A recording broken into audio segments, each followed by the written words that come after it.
My dear friends and my dear subscribers, मैं आपका अपना डॉक्टर राजीव श्रीवास्तव।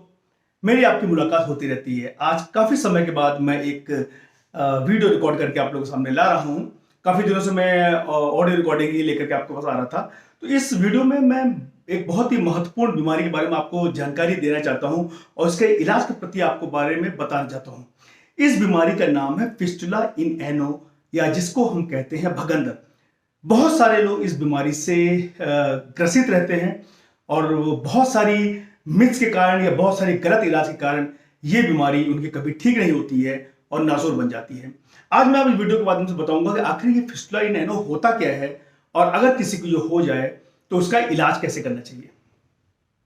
तो सबसे पहले अब देखते हैं, मान लीजिए ये जो बन रहा है ये मल द्वार का रास्ता है। मल द्वार के रास्ते के अंदर कई सारे ऐसे कॉलम्स होते हैं जिसे हम एनल क्रिप्ट्स कहते हैं या एनल कॉलम्स कहते हैं। अब ये मल द्वार के अंदर का पार्ट है और ये वाला इसके बाहर जो हमारा बटक का पार्ट है वो ये पार्ट है। अब फिस्टुला इन एनो में होता क्या है, ये जो एनल कॉलम्स होते हैं यहां पर कोई जैसे पस बन गया, इंफेक्शन हो गया। ये ज्यादातर उन लोगों को होता है जिन लोगों को कब्ज की बीमारी होती है। तो एक कब्ज की बीमारी फिस्टुला इन एनो का बहुत ही प्रमुख कारण है। फिस्टुला इन एनो। अब ये पस बन गया। अब या तो ये पस अपने आप हील हो सकता है या तो फिर ये पस बढ़ता है और बाहर निकलने का रास्ता दिखता है।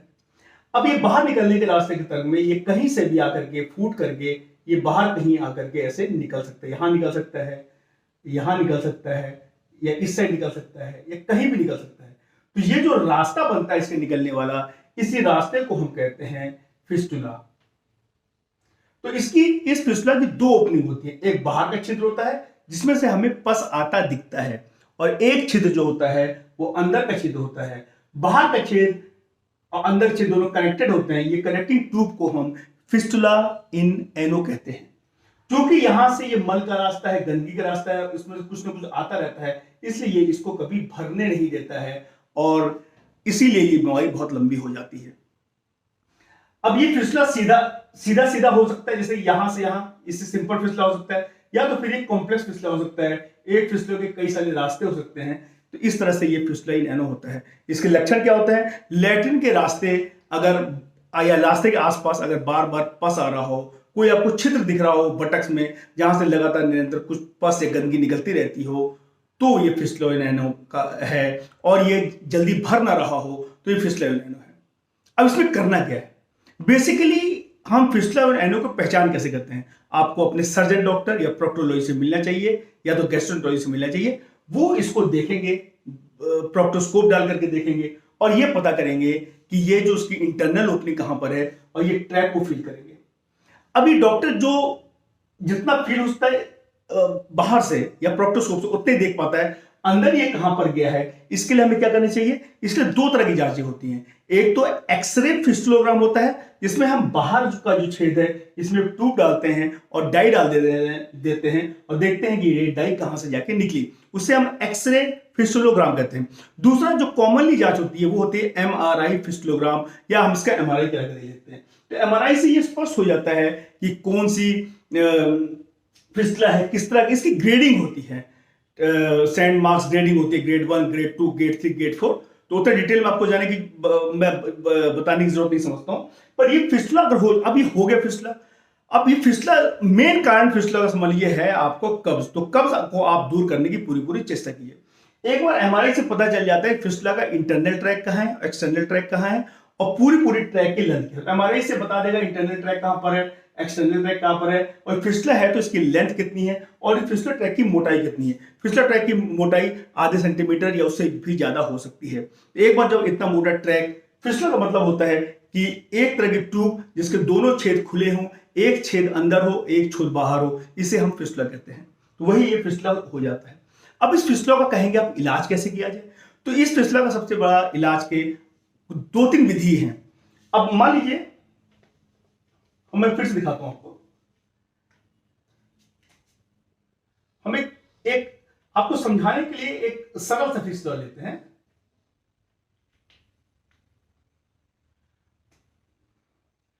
मान लीजिए इस तरह से एक फिसला बना, इसकी ये बाहर की ओपनिंग है, ये अंदर की ओपनिंग है। या तो हम अगर इसको दूसरे रूप में देखें, इसको ऐसे रूप में देखें, तो ये मान लीजिए आपका फिस्टुला है, ये इस तरह से किया हुआ है। अभी फिस्टुला ऐसे किया हुआ है। अब हमें क्या, फिस्टुला का सफल इलाज तभी हो सकता है जब हम ये पूरे फिस्टुला ट्रैक का इलाज करें, अंदर की ओपनिंग को ढूंढ करके इसको हम बंद करें और बाहर की ओपनिंग को हम खुला रहने दें। अब फिस्टुला के इलाज की कई विधि हैं। एक विधि है जिसको हम कहते हैं फिस्टुलेक्टोमी, मतलब कि हमें उस फिस्टुला के पूरे ट्रैक को निकाल देते हैं। फिस्टुलेक्टोमी के लिए क्या करते हैं, हम यहां पर एक स्किन कटिंग करते हैं और इसी स्किन कटिंग से खींचते ये सारे ट्रैक को हम बाहर निकाल देते हैं। इसे कहते हैं फिस्टुलेक्टोमी। दूसरा जो इसका जब मेथड है, दूसरा मेथड है जिसे हम कहते हैं फिस्टुलोटोमी। फिस्टुलोटोमी में क्या करते हैं, जैसे मान लीजिए फिस्टुला का ट्रैक है, फिस्टुला में क्या करते हैं, हम इसके अंदर एक प्रोब डालेंगे और उसी प्रोब के ऊपर हम इस ट्रैक को हम काट देंगे। इसी प्रोब के ऊपर जैसे हमने एक सिलाई, जिसे कहते हैं सिलाई, इसके अंदर डाल दी और इसी सिलाई के ऊपर हमने चमड़ी को जो काट दिया, तो जो फिस्टुला ट्रैक है वो ओपन होकर खुल गया। इसमें क्या होता है, एक बड़ा सा घाव बन जाता है।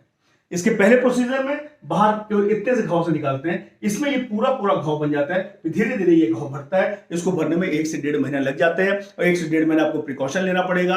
1 से 1.5 महीना आपको सिस बात लेना पड़ेगा, गुनगुने पानी में बैठना पड़ेगा, कुछ एंटीबायोटिक खानी पड़ेगी और उसकी सफाई रखनी पड़ेगी। आजकल जो एक विधि आ गई है, जो बहुत ही कॉमन सी विधि आ गई है, वो है लेजर। लेजर विधि से हम इसको करते हैं, जिसे हम फाइलेक कहते हैं। ये प्रोसीजर का नाम है फाइलेक। तो एक फिस्टुला ट्रैक लेजर से हम उसको एब्लेट कर देते हैं। तो इसमें फाइलेक में हम बेसिकली करते क्या है,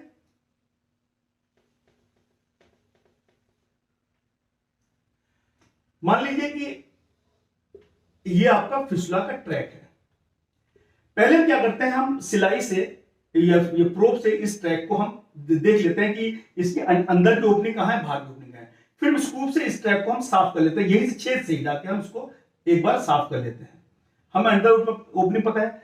फिर हम इसी के अंदर जो हमारा रास्ता बन जाता है, हम लेजर की जो हमारी वायर है या लेजर का जो हमारा प्रोब है वो हम इसके अंदर डाल देते हैं। मान लीजिए ये लेजर प्रोब चला गया, ये यहां निकल गया। अब हम इसको एनर्जी देते हुए खींचते रहते हैं बाहर, एनर्जी देकर बाहर खींचते रहते हैं और हम इससे हम क्या करते हैं, ये जो इसका ट्रैक है, पूरा रास्ता है, पूरे रास्ते को हम जला देते हैं और हम पूरे ये जो फिस्टुला का ट्रैक है, इसमें हम जो एनर्जी की जो गाइड वायर है, इसको हम निकालते जाएंगे, एनर्जी देते जाएंगे, निकालते जाएंगे एनर्जी। तो ये जो पूरी जो है वो रास्ता पूरा जल जाएगा। इसके साथ ही हम अंदर की ओपनिंग को साथ में बंद कर देंगे, तो फिर धीरे धीरे करके ये पूरा जो ट्रैक है वो पूरा ट्रैक सूख जाता है।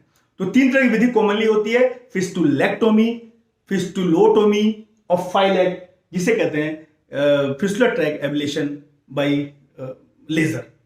तो इस तरह की विधि है जो अपनाई जाती है। एक और टेक्निक है, मान लो आपका फिस्टुला ट्रैक बहुत ही लंबा हो, हमें लग रहा है कि ये हील नहीं हो पाएगा केवल इसी विधि से, या तो हम वहां तक नहीं पहुंच पाएंगे, तो हम प्रोलीन की जो वायर है वो इस ट्रैक के अंदर डाल करके ऐसे चमड़ी के थ्रू से बाहर निकाल देते हैं और उसको 2 से 3 या 1 हफ्ते में बुला कर हमको टाइट करते रहते हैं। और टाइट करने से ये जो पूरा ट्रैक वो धीरे धीरे कटता जाता है। इस प्रोसेस को कहते हैं सीटोन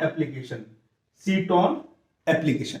इसके अलावा और भी कई है, लिफ्ट प्रोसीजर है, DLPL है, ये सब और प्रोसीजर है जो कि सर्जन आवश्यकता अनुसार उसको इस्तेमाल करता है। तो अगर किसी को फिस्टुला का बीमारी है तो उसको बहुत इजीली मत लीजिए, क्योंकि ये जल्दी ठीक होने वाली बीमारी नहीं है। और ये बात और है, अगर किसी को फिस्टुला बीमारी है तो उसमें रिकरेंस होने के बहुत ज्यादा चांसेस रहते हैं। इसलिए अगर किसी डॉक्टर ने आपको किया है तो अगर उसको रिकरेंस होता है तो बहुत ज्यादा उसकी गलती नहीं रहती है, क्योंकि ये बहुत ही गंदा ट्रैक है। किसी में 2 से 3 सेटिंग भी लग जाती है उसको पूरा ट्रैक हील होने में। तो क्योंकि ये रास्ता बहुत गंदा होता है तो इसमें रिकरेंस 30 to 40% रहता है, लेकिन इसके अलावा कोई इलाज नहीं है। हमको इलाज करना है, डॉक्टर अपनी तरफ से पूरी कोशिश करता है कि ट्रैक को पूरा निकाल दे। उसके बाद अगर जो हीलिंग में टाइम 6 हफ्ते 7 हफ्ते या 2 महीने ऐसे तक हीलिंग के टाइम में लग जाता है, तो वो टाइम उसको देना पड़ता है। साथ में आपको ये कहूंगा सफाई रखिए। और सबसे बड़ा दुश्मन जो फिस्टुला बनने का है, कब्ज प्लीज ना होने दें। अगर आपको कब्ज होगा तो ये फिसला होगा, वो होगा और बार बार होगा।